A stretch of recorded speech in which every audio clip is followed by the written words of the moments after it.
Hi friends, எல்லாத்துக்கும் வணக்கம். இந்த வீடியோவை ஸ்கிப் பண்ணாமல் பாருங்கள். இந்த டாகுக்கு வந்து கொஞ்ச நாளாகவே ஒரு 2-3 வாரமாகவே உடம்பு சரியில்லைங்க. அதாவது வந்து நாட்டு நாய் தான். எதுவுமே சாப்பிட்றது எல்லாமே வாமிட் பண்ணுறாங்களாமா 2-3 வாரமாக. ரொம்ப டயர்டாகிட்டாங்க. பார்க்கவே பாவமாக இருக்குது. அவங்க வந்து வளர்த்துறவங்க இது வந்து பிளட் டொனேட் பண்ண சொல்லி கேட்குறாங்களாமா. பிளட் கொஞ்சம் ஏற்றினா சரியாயிரும் அப்படிங்கிறாங்களாம். 2-3 வாட்டி ஹாஸ்பிட்டல் கூட்டிகிட்டு போய் இன்ஜெக்ஷன் பண்ணி ட்ரிப்ஸ் எல்லாம் போட்டு எல்லாம் பண்ணி பார்த்துட்டாங்க.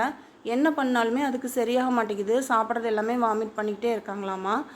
தயவு செஞ்சு இது வந்து ஹெல்ப் பண்ணுறவங்க யாராவது இருந்தாங்கன்னா ஹெல்ப் பண்ணுங்கள். இந்த வீடியோவை எல்லாத்துக்கும் ஷேர் பண்ணுங்கள். பிளட் டொனேட் பண்ணுறவங்க யாராவது இருந்தால் நான் ஒரு நம்பர் கொடுக்குறேன். இந்த நம்பருக்கு எனக்கு வந்து காண்டாக்ட் பண்ணுங்கள். தயவு செஞ்சு இந்த வீடியோவை எல்லாத்துக்கும் ஷேர் பண்ணுங்கள் ப்ளீஸ். பாவம், அது ஒரு உயிர் தானங்க. பார்க்கவே ரொம்ப பாவமாக இருக்குது. கண்டிப்பாக இந்த வீடியோவை எல்லாருக்கும் ஷேர் பண்ணுங்கள். ஹெல்ப் பண்ண மனம் இருக்கிறவங்க இந்த நம்பருக்கு காண்டாக்ட் பண்ணுங்கள். வணக்கம்.